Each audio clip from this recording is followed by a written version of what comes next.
Glory. Aunty మీరు ఇప్పుడు వాక్యం చెప్పచ్చు ఆంటీ, కొంచెం సాక్ష్యం చెప్పేసి వాక్యం చెప్పండి. ఓకేమా. Okay aunty. సరే అండి, ప్రేయర్ చేసుకుందాం. మొదటగా పరిశుద్ధుడా, జీవాధిపతి, మహోన్నతుడ, మహిమల రాజా, కృపగల తండ్రి, ఈ ఘనమైన పరిశుద్ధమైన ఉన్నతమైన నామం బట్టి స్తుతి స్తోత్రములు వందనాలు చెల్లిస్తున్నానయ్యా. ఓ తండ్రి, మా జీవితంలో ఒక దినాన్ని ఇచ్చి ఇంతవరకు మీరు కాచి కాపాడి భద్రపరిచి ఆరోగ్యంగా సజీవ గురించిన గొప్ప దేవా మీకు స్తోత్రములయ్యా. మమ్మల్ని ఎంతగానో ప్రేమించి మా కొరకై ఆయన పరలోకమును వీడి ఈ లోకములకు దిగి వచ్చి తను తగ్గించుకునే రీతిగా శిలువ మరణము పొందినంతగా మీరు చూపిన ప్రేమకై కృపకై స్తోత్రం వందనాలయ్యా. మీరు ఇచ్చిన గొప్ప రక్షణ బట్టి స్తుతిస్తున్నాం. ఇదిగో ఈ దినం ప్రభా మరి నాయన మీ బిడ్డలతో కలిసి నాయన కొద్ది సమయం నాయన సాక్ష్యము కొద్ది వాక్యాన్ని పంచుకోవడానికి ఇచ్చిన గొప్ప అవకాశాన్ని సమయాన్ని బట్టి స్తోత్రం చెల్లిస్తున్నాను నాయన. ప్రభా నన్ను బలపరచండి, మీ ఆత్మతో నింపండి. నేను కాదు నాయన, మీరు మాట్లాడితే మాకు మేలు క్షేమం అవుతుంది. పరిశుద్ధ ఆత్మతో నింపి నడిపించండి, మీ సహాయతను మాకు అనుగ్రహించమని ప్రార్థిస్తున్నాం. చేరిన ప్రతి బిడ్డను బట్టి వందనాలు స్తోత్రములు చెల్లిస్తున్నాం నాయన. మరి దేవా మరి నేను ధ్యానించినది ప్రభా మరి చెప్పటానికి ప్రభా కావాల్సిన కృపనివ్వండి, జ్ఞానం ఇవ్వండి తండ్రి, సహాయం దయచేయమని వందనాలు చెల్లిస్తూ నైనా ముందున్న సమయాన్ని మమ్మల్ని అందరినీ కూడా మీ కృపగల దైవదాస్తానికి అప్పగించుకుంటుండగా మీరే మహిమ పొందమని మా ప్రభును రక్షకును యేసు పరిశుద్ధ నామమున స్తోత్రం వందనాలు చెల్లించడి వేడుకొని ప్రార్థిస్తున్నాను తండ్రి. గ్లోరీ వినిపిస్తుందా? జూమ్ లో చేరిన ప్రతి ఒక్కరికమ్మా నా హృదయపూర్వక వందనాలు చెల్లిస్తున్నాను. మీరు ఎవరో మరి నాకైతే తెలియదు కానీ గ్లోరీ మన ఫోన్ చేసి చెప్పినప్పుడు మరి దేవుడిచ్చిన అవకాశం ఎందుకు వద్దనుకోవాలని, నేనైతే పెద్ద బోధకురాలేం కాదు, దేవుడిచ్చిన తలంపులు మరి పంచుకోవాలని ఆశతో సరే చెప్తానని అన్నాను గ్లోరీ తోటి. మరి ఈ సమయానికి దేవుడు మనం తీసుకొచ్చాడు, అందుని బట్టి దేవుని స్తుతిస్తున్నాను. అంతేకాకుండా మరి నా పేరు దానమ్మ, మాది గొనసపూడి గ్రామము. మరి మీరందరూ ఒంగోలు సైడ్ కాబట్టి తెలిసి ఉండొచ్చు. గొనసపూడి, నేను మెడబలి సామేడు గారి కోడల్ని. అంటే ఇప్పుడు హ్యాపీ వాళ్ళ మమ్మీ నాకు ఆడపడుచవద్దు అనమాట, మా పెద్ద మామి కూతురు. అలాగే మరి గొనసపూడి. మరి నేను చిన్నప్పటి నుంచి కూడా మరి దేవుడి సన్నిధికి వెళ్ళేదాన్ని, సండే స్కూల్లో పాల్గొనేదాన్ని, పాటలు వాటిల్లో ప్రైజులు తీసుకునేదాన్ని. కానీ రక్షణ అనుకునేది నాకు తెలియదు అనమాట. ఎలాగో రక్షణ పొందాలి, అసలు ప్రభు మన కొరకు ఏం చేసాడు, ఆయన నమ్ముకుంటే ఏంటి, నమ్మకపోతే ఏంటి అనేది అసలు వివరంగా వాక్యం నాకు తెలిసేది కాదనమాట. కానీ చిన్నప్పటి నుంచి నేను సండే స్కూల్కి అయితే వెళ్ళేదాన్ని, మా అమ్మ పంపించేది. అమ్మ నాన్న కూడా ప్రభువు నమ్ముకోలేదు కానీ నన్నైతే వెళ్ళమనేది. అలా వెళ్ళి అలా సాగిపోతూ ఉండగా ఇంకా నాకు 14 సంవత్సరాలు వివాహం జరిగింది. మా ఊర్లోనే నడవల్లి ఎలీషా గారి కుమారుడికి ఇచ్చారు. నేను కందుల వాళ్ళ అమ్మాయిని, మా ఇంటి పేరు కందుల. అతనితో నా వివాహం 1979లో మా వివాహం అయింది. వివాహం అయిన తర్వాత మరి ఈయనకి ఉద్యోగ రీత్యా మేము ఒంగోలులో అలాగూ అనేక ఊళ్ళు తిరుగుతూ ఉండేవాళ్ళని. రాచర్లని అంటే ఇది డోను సైడ్ అనమాట, అక్కడ రాచర్ల, మరి ఒంగోలు, ఇలాగూ మరి మధ్యప్రదేశ్ అంటే రాయ్పూర్, అదంతా జాబు నిమిత్తం వెళుతూ ఉండేవాళ్ళం అనమాట. కానీ రక్షణ అంటే తెలియదు. ప్రభుని అసలు పూర్తిగా మరి బైబిల్ చదవటం కూడా, బైబిల్ కూడా నాకు లేకుండా అయిపోయింది అనమాట. ఈయన ప్రభుని నమ్ముకోలేదు. అలా జీవిస్తున్నప్పుడు మరి అడ్డదిగలని రాజమండ్రి దగ్గర అనమాట, అక్కడికి ఈయనకి ట్రాన్స్ఫర్ అయ్యింది. మేము అక్కడికి వచ్చాం అనమాట 87 అక్కడికి వచ్చాము. వచ్చినప్పుడు అక్కడ ఒక కుటుంబం మాకు పరిచయం అయింది అనమాట నాకు. ఎవరంటే ఇప్పుడు తేతలని మన శ్యాంబాబు గారు ఊరు, ఆ సంఘ పెద్ద కుమారుడు అనమాట. అక్కడ అడ్డదిగలేని ఊరు, అక్కడ ఆయన వాళ్ళు జాబ్ చేసుకుంటూ మంచి శ్వాసంగా జీవిస్తూ ఉండేవాడు అనమాట. వాళ్ళు మాకు పరిచయం అయ్యి, ఆ వదిన గారు ఒకరోజు మా ఇంటి ఓనర్ తోటి నేను చెప్పాను, ప్రేయర్కి వెళ్ళాలండి, చర్చి ఎక్కడ ఉందంటే, అంటే అక్కడ మాలపల్లిలో ఉందాం చర్చి అన్నది అనమాట. మేము హిందూరు ఇంట్లో ఉంటున్నాం. అయితే అలాగా అది ఏంటంటే సిఎస్ఐ అనమాట, సిఎస్ఐ చర్చి. దానికి అప్పుడప్పుడు ఏదో వెళ్ళాలి కదా అన్నట్టు వెళ్తూ ఉండేవాళ్ళు, కానీ రక్షణ అయితే నాకు తెలియదు. ఇంకొక రోజు మా ఇంటి వాళ్ళు ఏం చేసిందంటే అంటే తేతలామ పుష్పరాజు అనే భార్య అటు బయటికి వెళ్తుంటే పిలిచి, ఏమండి మీ కిరస్థాన్ వాళ్ళు మీ క్రైస్తులు మా ఇంట్లో ఉన్నారు అని ఆమె పిలిచి నాకు పరిచయం చేసింది. ఆమె వచ్చి నాతో మాట్లాడతాం, ఇదే అసెంబ్లీ అండి, ఏం చర్చికి వెళ్తారు ఏంటంటే, అప్పుడు నాకు అసెంబ్లీ సింగ్ నేను కూడా తెలియదు అనమాట. ఒక బ్రదర్ తప్ప మా ఊర్లో వేరే అసెంబ్లీసే లేవు, మరి నాకైతే తెలియదు చిన్నప్పటి నుంచి కూడా. అయితే మాదండి, మాకు శ్యాంబాబు గారు, జి రాజారావు గారు వాళ్ళు, మరి ఎస్ ఆనంద గారు వీళ్ళంతా వస్తారు, వాళ్ళది మాదన్న. అట్లయితే శ్యాంబాబు గారు మా ఊరేనండి, మాది ఆ అసెంబ్లీ అని అట్లా పరిచయం చేసుకొని నన్ను ఇంక ప్రార్థనకు తీసుకెళ్ళటం మొదలు పెట్టారు అనమాట. అలాగే వాళ్ళతో పాటు చర్చికి వెళ్ళేదాన్ని, వాళ్ళు కూడా నూతనకే వచ్చేవాళ్ళు. అయితే ఇంకా వాళ్ళు సత్యాన్ని తెలిసి మళ్ళీ నూతన సంఘానికి వెళ్ళటం ఏంటి అని చెప్పి సిఎస్ఐకి వెళ్ళటం ఏంటని పేదల్లో మీటింగ్స్ జరుగుతున్నప్పుడు మన రాజారావు గారిది అంటే అడిగాడంట అన్నయ్య. అయ్యగారు మేము మరి రక్షణ పొందేము, ఆరాధన చేస్తాము, అక్కడికి వెళ్తే ఆరాధన లేదు, ఆ క్రమం వేరే ఉంది, మరి వెళ్ళొచ్చా వెళ్ళకూడదని జి రాజారావు గారిని ఆ అన్నయ్య అడిగాడంట. అడిగితే నాకు వద్దయ్యా వెళ్ళకూడదు, మీరు ఎంతమంది ఉన్నారు, మరి ఎంత నలుగురు అంటే అయితే మీరు ప్రార్థన చేసి ప్రార్థనా పూర్వకంగా ఆరాధన స్టార్ట్ చేయండి, దేవుని చిత్తం అయితే సంఘం ఏర్పడుతుందని ఆ అన్నయ్యకి చెప్పారండి రాజారావు గారు. ఇంకా అదే సమయంలో మేము పరిచయం వాళ్ళకి. ఇంకా వాళ్ళ నలుగురు ఏం చేస్తారు, వాళ్ళ ఇంట్లో పంటలో కూడుకుంటారు అనమాట.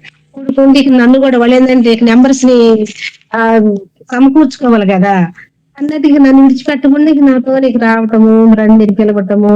అప్పుడు నేనేం చేసేవాళ్ళం అంటే అటు ప్రభు నెరగలేడు కదా, సినిమాలు చూసేవాళ్ళం బాగా. అక్కడ ఏంటంటే వారానికి ఒక సినిమా మారేది, నేను ఈయన బాగా సినిమాలు చూస్తా ఉండేవాళ్ళని. ఇంకా అలా చేస్తున్నప్పుడు ఆ అన్నయ్య వాళ్ళు రావటము, పరిచయం ఈ రెండమ్మ ప్రార్థనకని వెళ్ళినప్పుడు వాక్యం చెప్పడం, వింటున్నాను వస్తున్నాను, అలాగా 2 నెలలు జరిగిపోయింది. ఇంకొక రోజు ఏం చేస్తాడండి అన్నయ్య, ఒక ఆదివారం రోజు నేను ఇంకా అప్పుడప్పుడు నా ప్రార్థనకి వెళ్తున్నాను, సినిమాకి వెళ్ళేదాన్ని. వాళ్ళు ఎక్కడ ఎదురవుతారో అడుగుతారని వాళ్ళకి భయపడుతూ ఉండేదాన్ని అనమాట. అలాగే ఉన్నప్పుడు ఇంకా ఒక రోజు ఏం చేశాడు అన్నయ్య, మత్తయి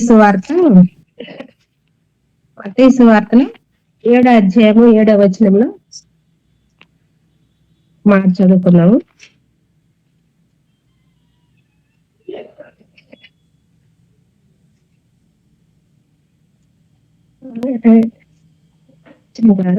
మార్కు సువార్త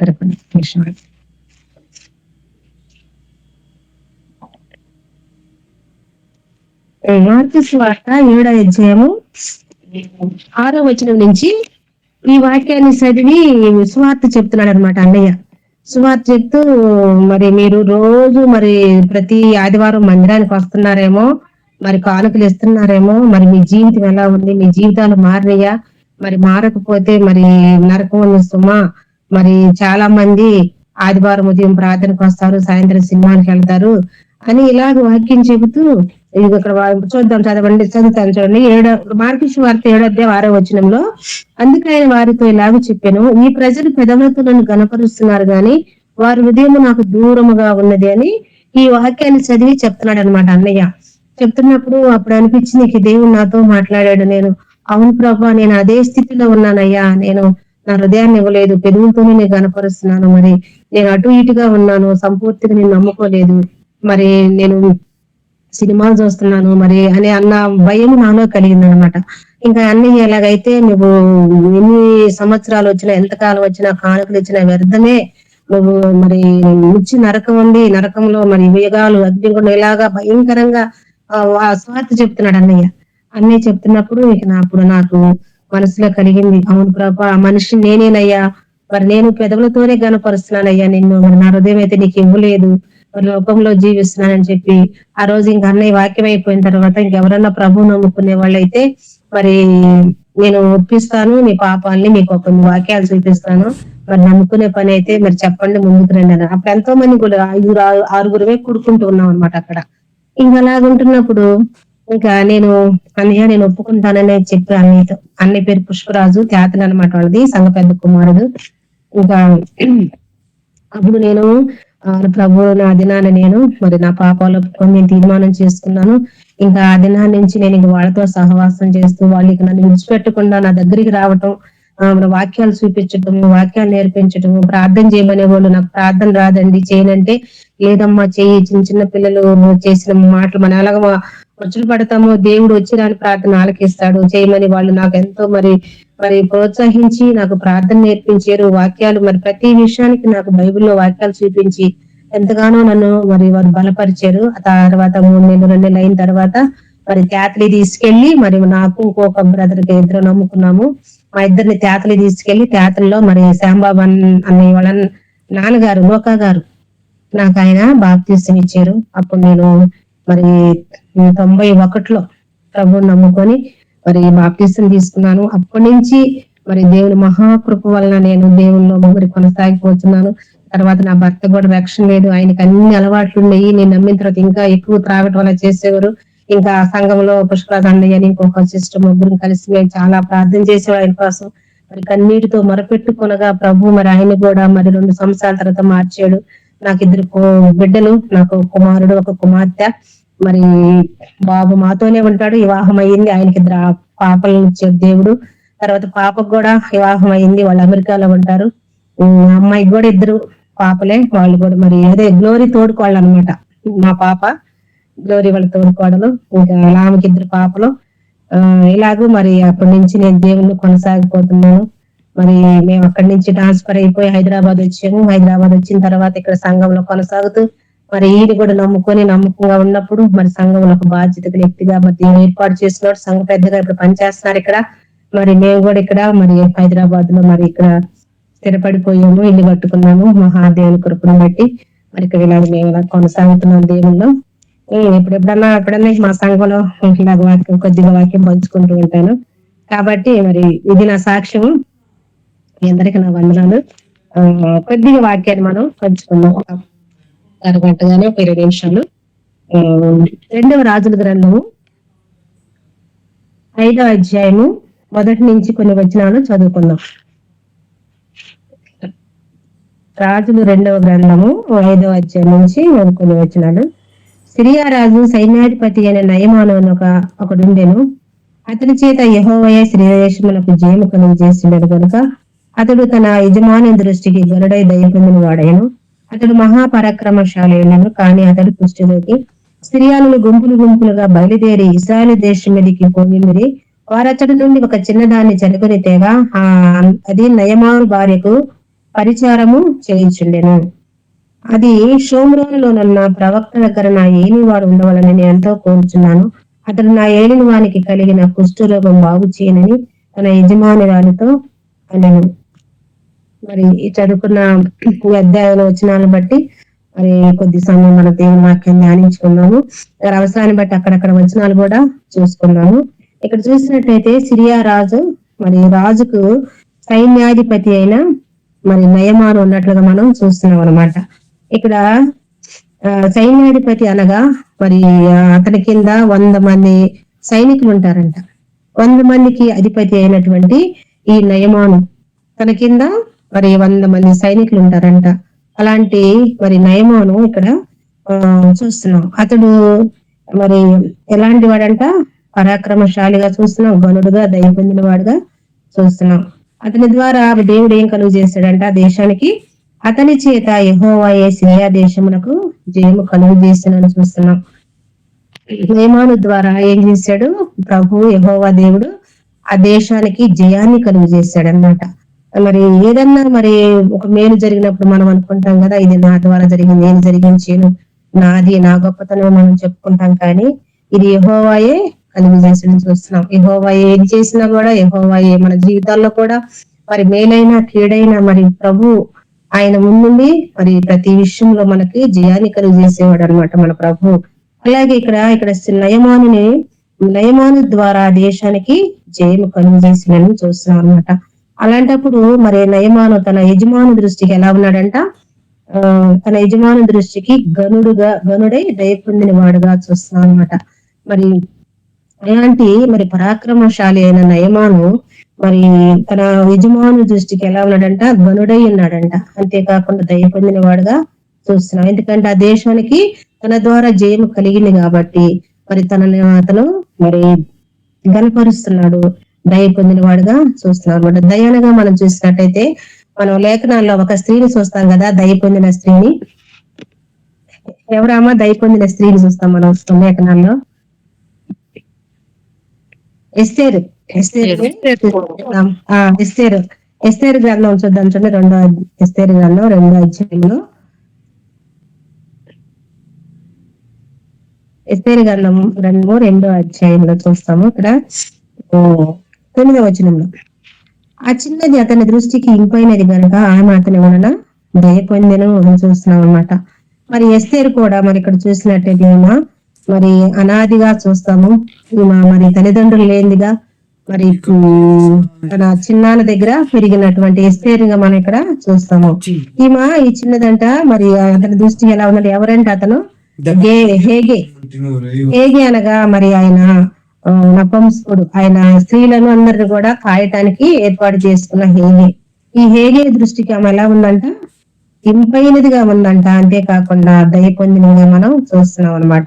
మరి దయ పొందాలంటే దేవుని దృష్టిలో మనకు ఎంతో తగ్గింపు, ఎంతో విధేయత ఎంతో మరి కలిగినప్పుడే ఆయన మన పట్ల దయ చూపించగలడు అన్నమాట. మన ప్రవర్తన, మన అన్ని సమస్తంలో కూడా మనం ఎంతో విధేయత కలిగినప్పుడే. మరి ఇక్కడ ఈ హేగే వర్షంలో ఎంతో మంది ఉన్నారు కదా, ఎంతో మంది స్త్రీలు అందగత్తెలు ఎంతో మంది మరి చేరి వచ్చారు, కానీ వారందరి పట్ల అయితే మరి దయ కలగలేదు. కానీ ఎస్తేరు పట్ల దయ కలిగినట్టు మనం చూస్తున్నాం. ఎస్తేరు యూదురాలు, దేవుని బిడ్డ కాబట్టి ఆమె విధేయతను బట్టి ఆమె దయ పొందిందిగా చూస్తున్నాం. ఇక్కడ హేగే దృష్టిలో దయ పొందింది. అలాగే మరి ఇక్కడ 16వ వచనంలో కూడా చూద్దాం చూడండి. 16వ వచనంలో, ఎస్తేరును చూసిన వారందరికీ ఆమె యందు దయ పుట్టెను అని చూస్తున్నాం. అందరి పట్ల కూడా ఆమె దయ కలిగిందిగా చూస్తున్నాం. మరి ఎస్తేరు మరి ఆమెను చూసిన వారందరూ కూడా ఆమె పట్ల దయ పుట్టిందంట. అలాగే మరి 17వ వచనంలో కూడా చూసినట్టయితే, స్త్రీలందరికంటే రాజు ఎస్తేరును ప్రేమించెను, కన్యకలందరికంటే ఆమె అతని వల్ల దయాదాక్షిణము పొందెను అని చూస్తున్నాం అనమాట. ఎట్లంట మరి స్త్రీలు ఎంతో మంది అక్కడ ఉన్నారు కదా, రాజుకు దగ్గరికి వెళ్ళటానికి మరి సంవత్సరము 12 నెలలు వాళ్ళు అక్కడ సిద్ధపాటు కలిగి మరి దేవుని రాజు దగ్గరికి వెళ్లాల్సినప్పుడు మరి వారందరూ ఎంతో మంది కూడి వచ్చి ఉండొచ్చు, కానీ వారందరి దయ పొందలేదన్నమాట. మరి దేవుని దయ, మరి రాజు దయ, రాజు అనగా మన ప్రభు అయిన యేసుక్రీస్తు, ఆయన దయను మరి పొందిన ఎస్తేరుగా మనం చూస్తున్నాం అన్నమాట. ఇక్కడ ప్రేమించాడు, అంతేకాకుండా ఎస్తేరును ప్రేమించను, కన్యకలందరికంటే ఆమె అతని వలన దయాదాక్షిణ్యం పొందిన స్త్రీగా మనం చూస్తున్నాం పిల్లారా. అవును, ఈమె ఎస్తేరు ఎంతో మరి విధేయత, తగ్గింపు, ఎంతో వినయము కలిగి ఉన్నది కాబట్టి వారి దృష్టిలో ఆమెను వారు ప్రేమించారు, దయ పొందినగా ఎస్తేరును చూస్తున్నాం. అలాగే ఇక్కడ మరి మన నయమాను కూడా చూసినట్టయితే ఆయన యజమాని దృష్టికి ఎలా ఉందంట? దయ పొందినగా ఉంది. మనం కూడా మన ప్రభు అయిన యేసుక్రీస్తు దృష్టిలో మనము మరి దయ పొంది వారంగా ఉండాలంటే మనం ఎంతో మరి విధేయత, వినయత కలిగి ఎంతో తగ్గించుకుని ప్రభు దృష్టిలో మనం ఉన్నప్పుడు ఆయన మన పట్ల కూడా దయ చూపేవాడుగా చూస్తున్నాం అనమాట. అంతేకాకుండా అతడట మహాపరాక్రమశాలి అన్నాడంట, మహాబలము కలిగిన వాడు కూడా చూస్తున్నాం. కానీ ఇక్కడ మనం చూస్తున్నాం, గాని అతడు కుష్టి రోగి అంట. గాని అన్నప్పుడు ఏముంది? హాని అంటారు చూసారా, అందులోనే ఉందంట అంతా మోసం అన్నట్టు. ఇక్కడ ఇన్ని గొప్ప ఘనతను మరి మరి నయమాను మనం చూస్తున్నాము. కానీ అంటే అతని దృష్టి, అతనికి ఏముందంట? కుష్టి రోగాన్ని చూస్తున్నాం. కుష్టి రోగులు చూసినట్టయితే వాళ్ళు ఎక్కడ కూడా ఊరు మధ్యలో, ఊళ్ళల్లో, ఇళ్లలో జీవించరు. వాళ్ళు మనతో పాటు ఉండరు. వాళ్ళు ఎక్కడో ఊరి చివర ఉంటాయి అన్నమాట వాళ్ళ నివాసాలు. వారు ప్రజలతో కలిసి జీవించలేరు. అదెంతో భయంకరమైన వ్యాధి కుష్టి వ్యాధి అనేది. మేము చెప్పాను కదా, అడ్డదేరిలో ఉన్నప్పుడు అక్కడ కూడా ఒక ఇది ఉండేదన్నమాట, డ్యామ్ అని. అది చాలా దూరం, ఊరికి 5 కిలోమీటర్ల దూరంలో ఉండేది. అక్కడ ఉండే అనమాట ఇల్లు. అవేంటంటే లెపర్స్ వాళ్ళ ఇల్లు అన్నారనమాట. అక్కడ ఏంటంటే దూరంగా ఎక్కడో 5 కిలోమీటర్ల దూరంలో కొండల అడవుల్లో కట్టుకుని వాళ్ళ ఇల్లు. వాళ్ళు మనుషులతో కలిసి జీవించలేరు, మరి ఉండలేరు. మరి ఊరిలో వాళ్ళు ఉండరనమాట. అది భయంకరమైన వ్యాధి కాబట్టి వాళ్ళకి దూరంగా ఉంటారు. అలాంటి కుష్టి వ్యాధి మరి ఇక్కడ నయమానికి మనం చూస్తున్నాం. మరి ఆ వ్యాధి మరి మనం గమనించినట్టయితే ఇర్మియా గ్రంథంలో చూస్తాం కదా. ఇర్మియా గ్రంథము 17వ అధ్యాయము 9వ వచనంలో చూస్తాం అన్నమాట. చదువుతున్నాను చూడండి ఒకసారి. ఇర్మియా గ్రంథము 17వ అధ్యాయము 9వ వచనంలో చూసినట్టయితే, హృదయం అన్నిటికంటే మోసకరమైనది, ఘోరమైన వ్యాధి గలది, దాన్ని గ్రహింపగలవాడు ఎవడు అని చూస్తున్నాం. హృదయం ఎలాంటిదంట? అన్నిటికంటే మోసకరమైందంట. మన మనలో కలిగి ఉన్న అవయాలన్నిటిలో కూడా హృదయము మరి మోసకరమైనది చూస్తున్నాం. అది ఘోరమైన వ్యాధి. ఆ వ్యాధి అదే కుష్టి వ్యాధి అనమాట. అదే పాపం అనే వ్యాధి. మరి పాపంలో మనందరం కూడా మరి ఆ వ్యాధిలో ఉన్న వారిని మనందరము. అలాంటి పాప జీవితంలో ఉన్నాడు నయమాను. కుష్ఠు రోగంతో ఉన్నాడు. కుష్టి అనగా పాపం అని మనం ఇక్కడ గమనిస్తున్నాం కదా. ఘోరమైన వ్యాధి అంటది. ఆ వ్యాధిని గ్రహించగలవారు ఎవరు లేడు. మన ప్రభు అయిన యేసుక్రీస్తు ఒక్కడే మన పాపాలను ఎరిగిన వాడు, మనల్ని నిర్మించిన వాడు, సృష్టికర్త కదా. మరి ఆయనే సమస్తం ఎరిగిన వాడు కాబట్టి మరి హృదయాన్ని మరి అంటాడు కదా సామెతలో చూస్తాము. కుమారుడా నీ హృదయము నాకు ఇమ్ము అంటున్నాడు. ఆయన ఏమి మనల్ని కోరట్లేదు కానీ మన హృదయాన్ని అడుగుచున్నాడు అనమాట. ఆ పాపం అనే హృదయాన్ని మరి పాపాలను మరి కడిగి శుద్ధిపరిచి తన బిడ్డలుగా తన రాజ్యానికి వారసులుగా చేసుకోవడానికి ఆయన మరి లోకానికి వచ్చాడు కదా. మరి లోకం ఎంతగానో ప్రేమించి ఆయన మరి తన తండ్రి అయిన దేవుడు తన ప్రియ కుమారుని లోకానికి పంపించాడు. ఆయన ఈ లోకానికి వచ్చి మన పాపాలను కడగటానికి మరి ఈ లోకానికి వచ్చిన వాడుగా మనం చూస్తున్నాం అనమాట. ఇక్కడైతే నయమానుకి కుష్ఠ రోగం అనమాట. మరి ఆ కుష్ఠ రోగం మరి ఎలాగో బాగైనా మనం చూసినట్టయితే సిరియా 2వ వచనంలో సిరియాను గుంపులు గుంపులుగా బయలుదేరి ఇశ్రాయేలు దేశం మీదికి పోయింది. వారచ్చటండి ఒక చిన్నదాన్ని చెరగనితేగా అది నయమాను భార్యకు పరిచారము చేయుచుండెను చూస్తున్నాం. ఇక్కడ ఒక చిన్నదాన్ని మనం చూస్తున్నాం అనమాట. వీళ్ళు మరి సిరియాను మరి ఇశ్రాయేల్ దేశంలో వెళ్ళినప్పుడు అక్కడ యుద్ధం చేసి వాళ్ళు ఏం చేశారంటే అక్కడ ఆడండి ఒక చిన్నదాన్ని తీసుకొచ్చారు అనమాట. ఇశ్రాయేల్ చిన్నది. ఈ మా ఇశ్రాయేల్ చిన్నదంటే మరి దేవుని ఎరిగిన బిడ్డ ఇశ్రాయేలు మరి అనగా హెబ్రీలు అనగా ఒకటే. అలాంటి మరి ఇశ్రాయేల్ దేశం మీదకి వీళ్ళు యుద్ధానికి వెళ్ళినప్పుడు మరి వారు గెలిచి అక్కడ ఆడ నుంచి ఒక చిన్నదాన్ని తీసుకొచ్చినట్టు మనం చూస్తున్నాం. ఆమె పేరైతే ఇక్కడ లేదు గాని చిన్నది అని మనం చూస్తున్నాం. ఆమె ఎక్కడుందంట? నయమాని ఇంట్లోనే ఉంది.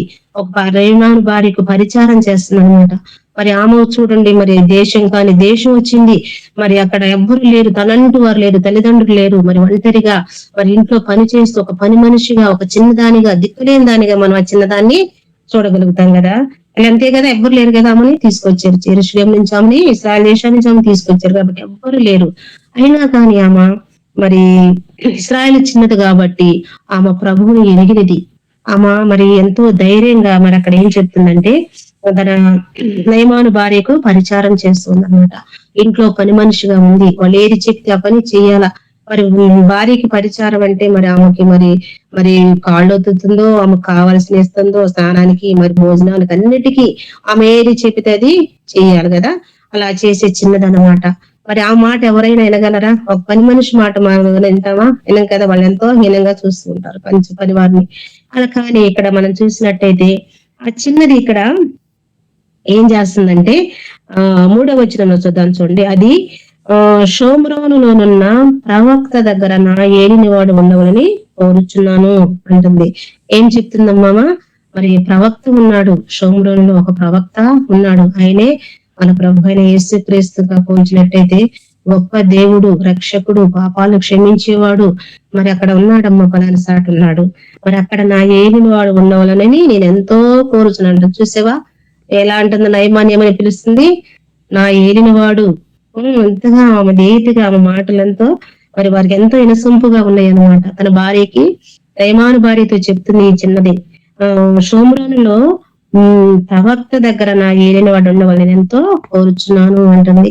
అవును ప్రియులారా, ప్రవక్త అయినా మరి గొప్ప దేవుని విషయాలు ఆ చిన్నది ఎంతో మరి ధైర్యంతో చెప్తుంది కదా. మరి చెప్తే వాళ్ళు ఏమన్నా అంటారేమో నన్ను, మరి మా దేవుని గురించి మరి పడతారేమో తిడతారేమో అని అనుకోలేదు. కానీ మరి ఎంతో ధైర్యంగా మరి హెబ్రీ స్త్రీలంతా చురుకైన వారుగా మనం చూస్తాం కదా నిర్మాకాండంలో.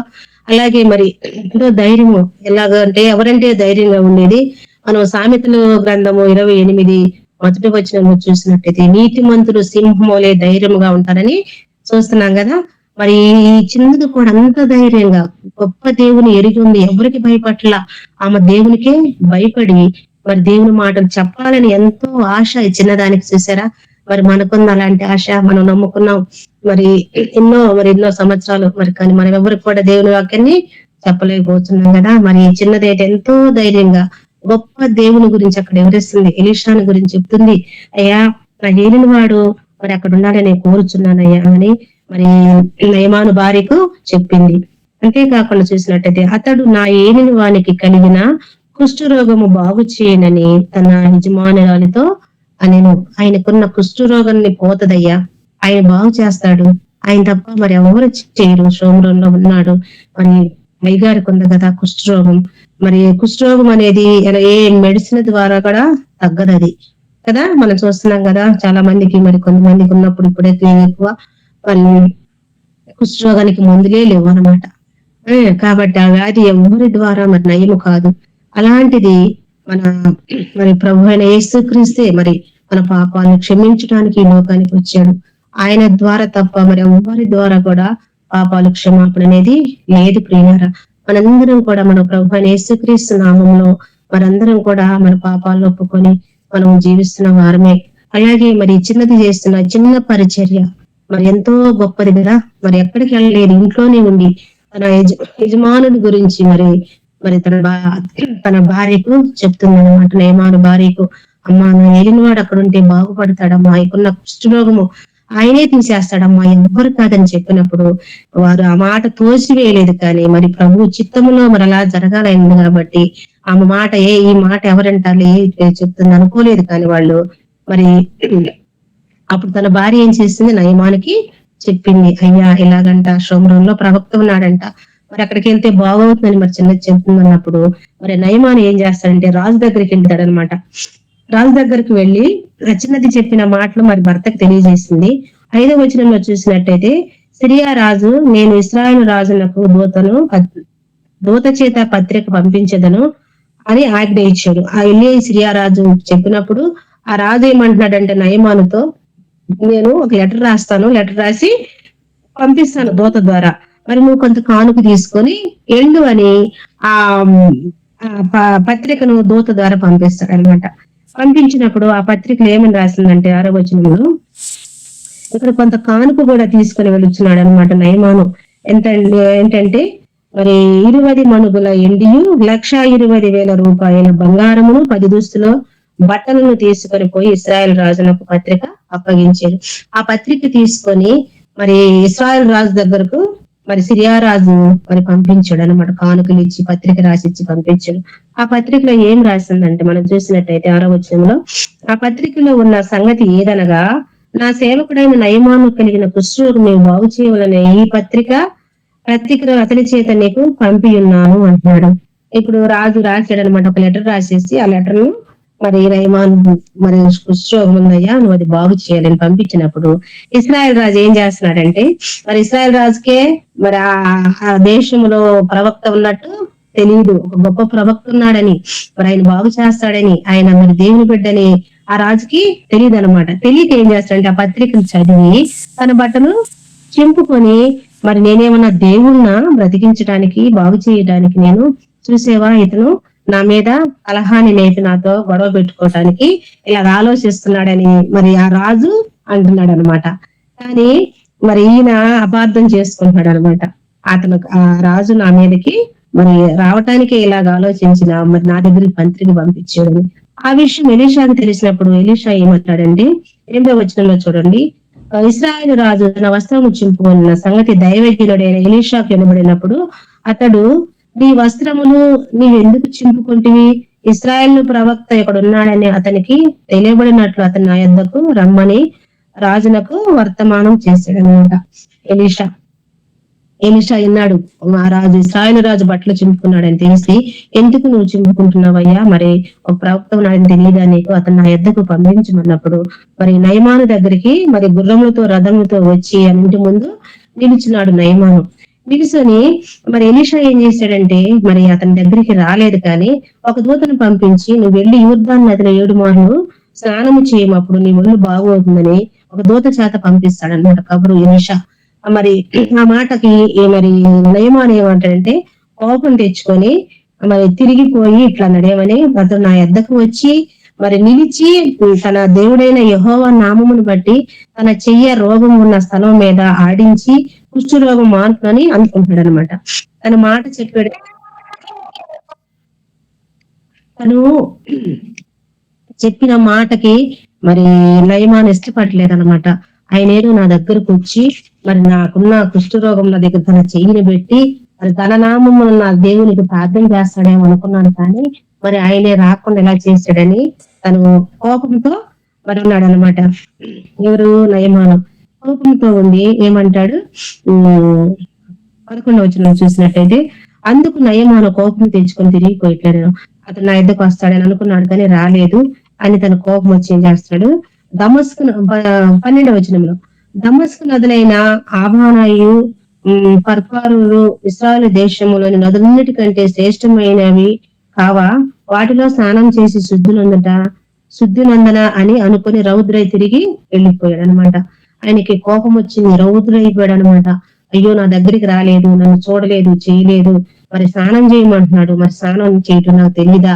మరి దమస్కులో ఉన్న ఈ యోర్దాను నదేనా, మా దేశంలో కూడా ఉన్న ఈ నదులు ఏమేమిటి అంట? ఆబాన పర్పారు అని తను అనుకుంటున్నాడు. శ్రేష్టమైన నదులు మాకు లేవా ఇక్కడికి వచ్చి నేను మునగటానికని రౌద్రంతో తిరిగి వెళ్ళిపోయాడు అనమాట. అవును ప్రియులా, చూసినట్టయితే ఇక్కడ మరి నదులు అయితే ఉన్నాయి, నదిలో నీళ్లు ఉన్నాయి, కానీ ఆ నీళ్ల ద్వారా శుద్ధి అయితే కలుగుదు అనమాట. మరి ప్రభు మరి అపోస్తల కార్యంలో చూస్తాం కదా, మరి ఏ నామమున రక్షణ లేదని మనం చూస్తున్నాం. ఎన్ని నదులు మునిగినా, మరి ఎక్కడ మునిగినా ఏదైనా కానీ మరి నీళ్ళల్లో కానీ నదుల్లో కానీ లేదు కానీ ఆ శక్తి ప్రభు అయిన యేసుక్రీస్తు ఒక మాట, ఆ మాటను నమ్మి ఆ మాట ప్రకారం చేస్తేనే మరి ప్రభు ఒక్కడే మరి శుద్ధి చేయగలవాడు కదా. ఆయనకి ఆ శక్తి ఉన్నది, బాగు చేసే శక్తి మన దేవునికి ఉన్నది. మరి ఆయన చెప్పిన మాట వినాల, కానీ ఇతను వినకుండా ఏం చేశాడు? వెళ్ళిపోయాడు అనమాట, రౌద్ర వెళ్ళిపోయాడు అనమాట. అపోస్తల కార్యం చూస్తున్నాం, ఈ నదులన్నీ ఎన్ని అపోస్తల కార్యం ఒకసారి చూద్దాం 4వ అధ్యాయంలో.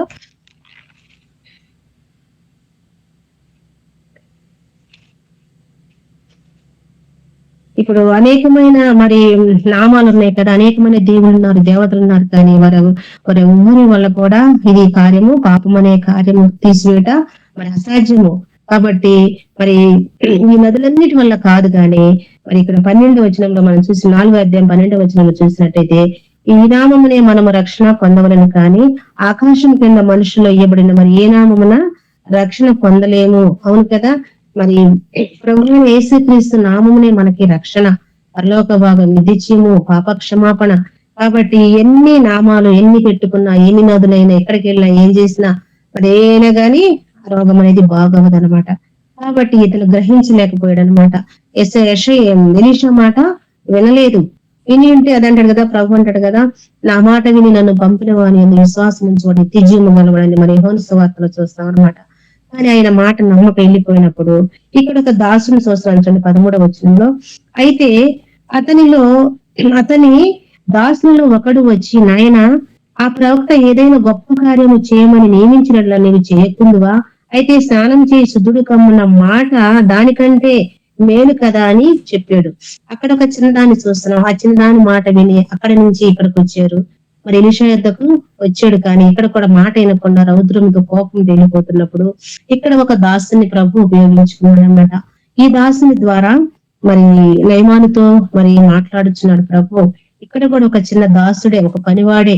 ఇతను కూడా మరి పనివాడుగా, దాసుడుగా మనం చూస్తున్నాం ప్రియులారా. మరి ఈ దాసుడు చెప్పిన మాటలు ఏం చేశాడు? ఆయన విన్నాడు.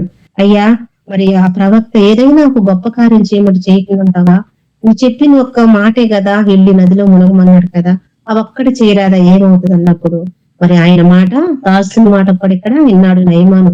ఇని మరి అదెంతో మేలు కదా అంటున్నాడు అనమాట. మరి ఎన్నో వేలు అడగలేదు, మరి నిన్ను నీ దగ్గర నుంచి ఏమీ ఆశించలేదు, ఏం అడగలేదు, ఒక్క మరి నదిలో మునగమనే కదా చెప్పింది, స్నానం చేయమనే కదా అన్నప్పుడు, అవును ప్రియులారా, మన ప్రభు అయిన యేసుక్రీస్తు కూడా మన నుంచి ఏమి ఆశించడు కదా. ఆయనకి ఏమీ అవసరం లేదు మన నుంచి. మన హృదయం కావాలి ఆయనకి. మనము ఆయన కొరకు జీవించాలా, పరిశుద్ధముగా యథార్థముగా జీవించటే కోరుతున్నాడు, కానీ ప్రభు మన నుంచి ఏమీ కోరడు అనమాట. అలాగే ఇక్కడ ఎలీషా కూడా మరి ఏమీ కోరలేదు, కానీ ఏం చెప్తున్నాడు పనివాడు ఇక్కడ, దానికంటే మేలు కదా ప్రభు, మరి ఇక్కడ మేలు పొందయ్యా, మరి నువ్వు ఆయన ఒక్క మాట విని చెప్పిన దాసుడు చెప్పినప్పుడు మరి నయమాను మళ్ళీ తిరిగి వచ్చి మరి యోర్దాను నదిలో మునిగినప్పుడు 7 మార్లు తన దేహం ఎలా అయింది? పసిపిల్ల దేహం అనేనట్టు మనం ఇక్కడ చూస్తున్నాం. ప్రభు మాట ఏంటి చాలు. మరి మనం కూడా ఒకప్పుడు ఆయన మాట విన్నాము, రక్షణ పొందాము. అంతేకాకుండా మన అనుదిన జీవితం కూడా మరి ఎంతో జాగ్రత్తగా భయభక్తులతో మరి ఆయన చిత్తానుసారంగా ఆయన ఉద్దేశ ప్రకారము మరి ఆయన ఆజ్ఞలు ఆయన కట్టడలు నెరవేర్చే వారముగా మనం ప్రతినిత్యము దేవునిలో ఆత్మీయంగా మరి ఎదిగే వారంగా మనము ఉండాలన్నమాట. మేలనేది ప్రభువు చేస్తాడు కానీ ఇప్పుడు కీడు చేయడు. మరి ఆయనకున్న కుష్ఠరోగం, ఆయనకున్న పాప జీవితం అంతా కూడా కడిగి వేసాడు అనమాట. ప్రభు కడిగి వేసి తనను తన బిడ్డగా చేసుకున్నాడు, మొంగాడు, శుద్ధుడయ్యాడు. మరి ప్రభువుని అంగీకరించి మరి తిరిగి ఇక్కడ మనం గమనించినట్టయితే 15వ వచనంలో అప్పుడు అతడు తన పరివారంతో కూడా దైవజన్ దగ్గరకు తిరిగి వచ్చి అని చూసిన వెళ్ళిపోయిన అతను మరి ఏం చేశాడు, శుద్ధుడైన తర్వాత మళ్ళా తిరిగి వచ్చాడు, ప్రభు దగ్గరికి వచ్చారు అనమాట. రక్షణ పొందిన మనము ప్రతి ఒక్కరు కూడా మరి దేవుని సన్నిధిలో సంఘములో మరి ఇది ఆత్మీయంగా దినదినము మరి ఎదిగే వారముగా మరి తిరిగి వచ్చి ఏమంటున్నాడంటే, చిత్తగించుము, ఇశ్రాయేలులోనున్న దేవుడు తప్ప లోకమంతటి అందులో మరి యొక్క దేవుడు లేడని నేను ఎరుగుదును అని ఇక్కడ మరి నయమాను పలుకుతున్నాడు అనమాట. అంతకుముందు మరి ఏ దేవతలకు కానీ ఇక్కడ ఏమంటున్నాడంటే, ఇశ్రాయేల్లో ఉన్న దేవుడు తప్ప ఈరొక దేవుడే లేడంటున్నాడు అనమాట. ఎంత గొప్ప మరి విశ్వాసం కలిగింది కదా నయమానికి. తన పాపాన్ని కడిగి వేసాడు ప్రభు, తన బిడ్డగా చేసుకున్నాడు. అంతేకాకుండా తను నమ్మిన దేవుని గురించి ఎంతో గొప్పగా వివరిస్తున్నాడు అనమాట. అక్కడ మరి ఒక చిన్నదాన్ని ఉపయోగించుకున్నాడు, ఇక్కడ ఒక దాసుని ఉపయోగించుకున్నాడు. మరి ఇరువురు ద్వారా నయమానుకున్న కుష్ఠరోగము బాగైనట్లుగా మనం చూస్తున్నాం కదా. అవును ప్రియులారా, మనం కూడా మరి మనం నమ్మిన మరి గొప్ప దేవుని గురించి మనము మరి అనేక మందికి చెప్పేవారముగా మరి మనం వెళ్ళి మరి చెప్పలేకపోయినా కానీ మరి ఎంతో మంది మరి మన దాసులు, మన బిడ్డలు నమ్మిన మరి ఎంతో మంది దైవజనులు, ఎంతో మంది మరి సంఘాల్లో, కొన్ని సంఘాల్లో కొంతమంది టీములుగా వెళ్ళి మరి అనేక ఒక జిల్లాకి వెళ్ళి అనేక చుట్టుప్రక్కల గ్రామాలకి సువార్తలు అందిస్తున్నారు కదా.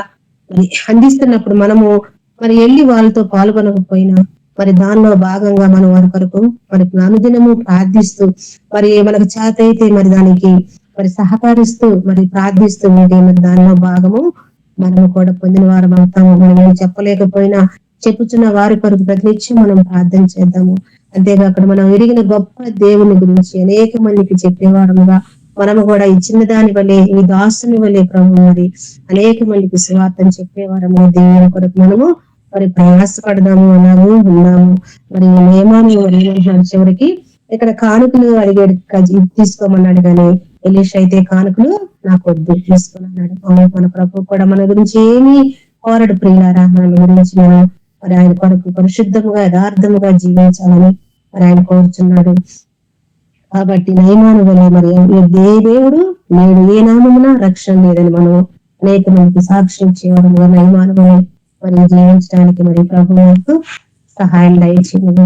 ఈ చిన్న వాక్యం దేవుడు దీవించిన కాక చేరిన మీ అందరికీ నా హృదయపూర్వకమైన వందనాలు చెల్లిస్తున్నాను. గ్లోరీ ఆంటీ సునీతక్క పూజ చేస్తారా? ఆంటీ సునీతక్క నాకు ఈ అవకాశం ఇచ్చినందుకు మీ అందరికీ నా వందనాలమ్మా. గ్లోరీ ఆంటీ వందనాలు. సంఘం తరఫున సిస్టర్స్ మీటింగ్ లో మంచి వాక్యం చెప్పారు. నయమాను చిన్నదాని ద్వారా, అలానే చిన్న బావు ద్వారా ఎలా దాసుడు ద్వారా ఎలా రక్షణ పొందాడు, అలానే తన కుష్ఠరోగంని పోగొట్టుకున్నాడు. అలానే మనం కూడా ఈ లోకంలో దేవుడు మనతో ఏం ఆశించిపోయినా కూడా మనం ఆయన కోసం జీవించాలనేసి మనం కూడా అలా జీవించడానికి మనం సహాయం చేయాలి. మీ తక్క ప్రేయర్ చేస్తారా? Closing prayer. సరే అమ్మా. కృప కలిగిన దేవ, దయగలిగిన తండ్రి యేసయ్య, నీకు వందనాలు స్తోత్రాలు చెల్లిస్తా ఉన్నాం నాయనా. ప్రభువా, ఈ రాత్రికాల సమయంలో తండ్రి దేవనైనా బరయ్య క్రిస్టియన్ అసెంబ్లీ మనైనా ప్రభువా, ఈ ఉమెన్స్ మీటింగ్ లో మీరు తండ్రి ఇంతవరకు ఉండి చక్కగా జరిగించినందుకై స్తోత్రాలు చెల్లిస్తా ఉన్నాం. పాటల్లోనూ అదే విధంగా వాక్యంలోనూ మీరు మాతో మాట్లాడినందుకు వందనాలు ప్రభువా. దేవానైనా తండ్రి ప్రభువా, నయమాన జీవితం మా నాయన తండ్రి ఎన్నో మంచి క్వాలిటీస్ తోటి ముడిపడి ఉంది ప్రభువా. దేవానైనా తండ్రి ప్రభువా, తన వల్ల మీరే జయం కలుగ చేశారు ప్రభువా. దేవానైనా ప్రభువా, దేవానైనా మంచి స్థితిలో ఉన్నప్పటికీ తన ఇంట్లో పనిచేసేటటువంటి ఆ చిన్నది చెప్పిన మాటలు విని మా తండ్రి రెస్పాండ్ అయ్యాడు. మా నాయన దాసుడు చెప్పినప్పుడు కూడా విని రెస్పాండ్ అయ్యాడు. ప్రభువా దేవా, తనలో ఉన్నటువంటి మనసుని మేము చూస్తా ఉన్నాం. శరీరానికి కుష్ఠరోగమే కానీ మా తండ్రి తన మనసు మా నాయన ఎంతో మంచిదిగా మేము చూస్తా ఉన్నాం. ప్రభువా దేవానైనా తండ్రి, అలాంటి మంచి మనసు మేము కలిగి ఉండడానికి సహాయం చేయండి. ప్రభా దీన మనసు మాకు దయచేయండి. దేవా, మా రోగాల్ని మా పాపాలని క్షమించడానికి దేవానైనా తండ్రి మీరు ఈ లోకానికి వచ్చారు. ప్రభా మీకు వందనాలు. దేవా తండ్రి, ఆ చిన్నది ఎలా కోరుకుందో నైనా, నా యజమానుడు ఆ ప్రవక్త దగ్గర ఉండాలని ఎలా కోరుకుందో తండ్రి, మా ఫ్యామిలీ మెంబర్స్, మా నాయన, మా పిల్లలు, మా తండ్రి, మా కుటుంబాలు, మా సంఘం కూడా మా తండ్రి నీ దగ్గర ఉండాలి అని కోరుకోవడానికి మాకు సహాయం చేయమని వేడుకుంటా ఉన్నాం. ప్రభా అలాంటి ఆలోచన మాకు దయచేయండి. ప్రభా ఎంతో కోపంతో ఉండాల్సినటువంటి ఆ చిన్నది నైనా చెరగా తీసుకొచ్చి పని చేయించుకుంటున్నటువంటి వాళ్ళ మీద ఎంతో ద్వేషం పెంచుకొని ఉండాలి కానీ మా తండ్రి ఎంతో ప్రేమ, మా తండ్రి నీ ప్రేమను చూపిస్తా ఉంది. ప్రభా సహాయం చేయనైనా. దేవానైనా నీ ప్రేమను మేము చూపించడానికి, ప్రకటించడానికి దేవా మా ఫ్యామిలీస్ లో, మా నైనా మా వర్క్ ప్లేసెస్ లో మేము ఉండడానికి సహాయం చేయమని వేడుకుంటా ఉన్నాం. ఆ వాక్యం చెప్పినటువంటి ఆంటీని కూడా తండ్రి మీరు బలపరచండి.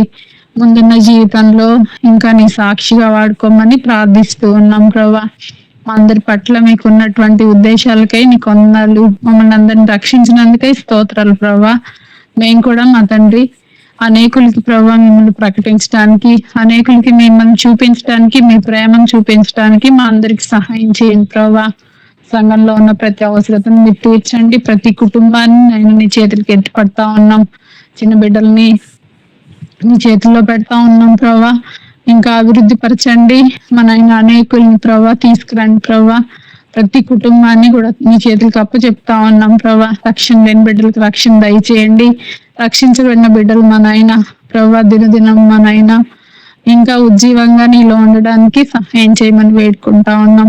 మీరు మాకు దయచేసిన ఈ మంచి సమయాన్ని బట్టి మరొకసారి స్తుతిస్తూ దేవానైనా, కొంతమందికైనా ఈ క్రిస్మస్ సీజన్ లో దేవాన్ని వాక్యం ప్రకటించడానికి మా అందరికి సహాయం చేయమని ప్రభా మీ కృప కలిగిన హస్తాలకు మమ్మల్ని మేము అప్పగించుకుంటూ ఈ కొద్ది విన్నపములు యేసుక్రీస్తు వారి పరిశుద్ధమైన నామమున స్తుతించి ప్రార్థించి అడిగి వేడుకుంటున్నాం తండ్రి. వీడియో ఆన్ చేసుకుంటే వందనాలు చెప్పుకుందాం.